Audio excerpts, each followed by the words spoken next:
सबसे पहले तो मैं नारा लगाऊं, मैं चाहूंगा कि मेरे सभी साथी इसमें साथ दें। आवाज दो, आवाज दो, जय जवान, जय जवान। साथियों, आज आप सब यहाँ पर एकत्र हुए हैं। हमें पहले मालूम नहीं था। हमारा प्रतिनिधिमंडल में छोटा सा मेरा परिचय तो बहुत साथी जानते भी होंगे। मैं सुमेश बड़ोले। आज हम बेरोजगार युवा यहाँ पर कुछ भर्तियों में घोटाला हुआ है, उसके संबंध में हमारा प्रतिनिधिमंडल कलेक्टर साहब से मिलने आया था। उस समय ज्ञापन देने हम आए थे, तो पता चला कि आप सब यहाँ बैठे हैं, तो हम भी किसान पुत्र है, तो सोचा कि हम आपके साथ हैं। तो साथियों, सुनने में आया हमारी जो फसल खराब हो गई है उसके लिए आए हैं, लेकिन मैं कहता हूँ हमारी फसल नहीं, वर्तमान में हमारी नस्लें भी खराब की जा रही है और हम उसी नस्ल को बचाने के लिए हम आए थे। साथियों, हम हमारे जब बच्चों को पूछते हैं, हमारे जब किसी को भी पूछते हैं कि आपका एम्बिशन क्या है, आप जीवन में क्या बनना चाहते हैं, तो वो बच्चा बोलता है हमेशा कि मुझे कलेक्टर बनना है, मुझे एसपी बनना है, मुझे पुलिस बनना है, मुझे मास्टर बनना है। लेकिन कोई बच्चा ये नहीं बोलता है कि मुझे किसान बनना है।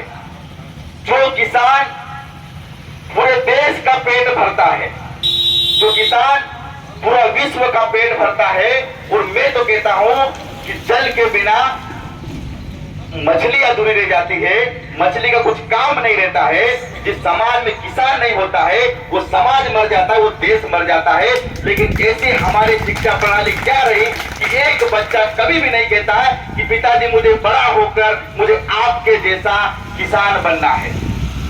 क्या हमने कभी इस पर सोचा है? हम कोई नहीं चाहते हमारा बेटा किसान बने। क्यों? क्योंकि हमारी शिक्षा प्रणाली ऐसी है।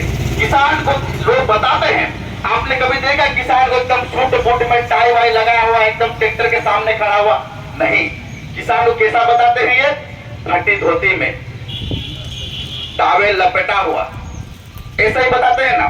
कोई बच्चा नहीं चाहेगा ये। साथियों, आज पूरा देश का ऐसी हालत कर देंगे। आपने पिछली बार देखा था, कांग्रेस की सरकार ने 2 लाख रुपए माफ करने की बात कही थी। अभी शिवराज सिंह चौहान बोल रहे कि मैं भी माफ करूंगा या मैं भी करूंगा, दोबारा गटर नहीं चलती।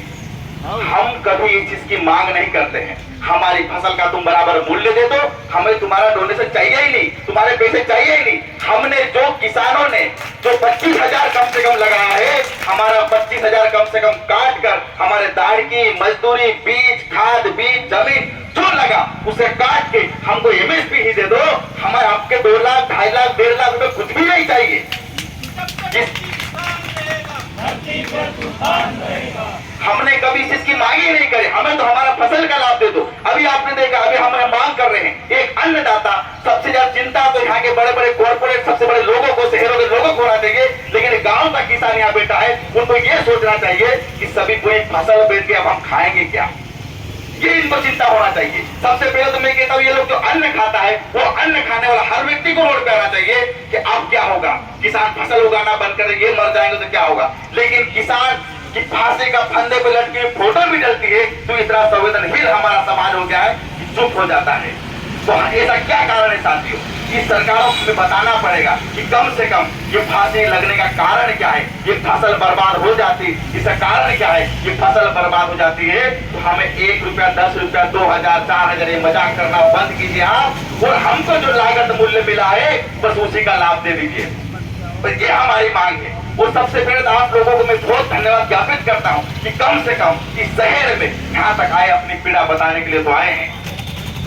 कितने किसान हैं, कितने लोग हैं बेचारे मर जाते, उनको पता ही नहीं है कि मेरे कितना स्वाभिमानी आदमी हूं मैं। लेकिन उनको पता ही नहीं, वो कहते हनुमान जी को भी अपनी शक्ति का एहसास ही नहीं था कि वो समुद्र पार कर जाता, लेकिन उसको एहसास कराया गया था कि तू हनुमान है, तू 7 समुद्र पार कर सकता है, तू उड़ सकता है। तो वही मैं आप लोग कहता हूं कि साथियों, आप हनुमान हो, आपके बिना कोई जिंदा नहीं रह सकता। तो हम इन सरकारों का आपके साथ में, सभी युवा साथी साथ में है, और जब आप आह्वान करेंगे हम सबसे पहले आपके साथ में खड़े रहेंगे। इसीलिए सबसे पहले हमने बोला था कि जय जवान जय किसान, हमेशा आपके साथ में साथियों, और लड़ेंगे और जीतेंगे। छोटे मुंह बड़ी बात कर दी हो तो मुझे माफ करना, क्योंकि कभी कभी पीड़ा ऐसी होती है साथी, जब हम देखते हैं समाज में तो कभी कभी बोला जाता है ज्यादा कमती, तो उसके लिए थोड़ा माफ करना। लड़ेंगे, जीतेंगे, इंकलाब जिंदाबाद।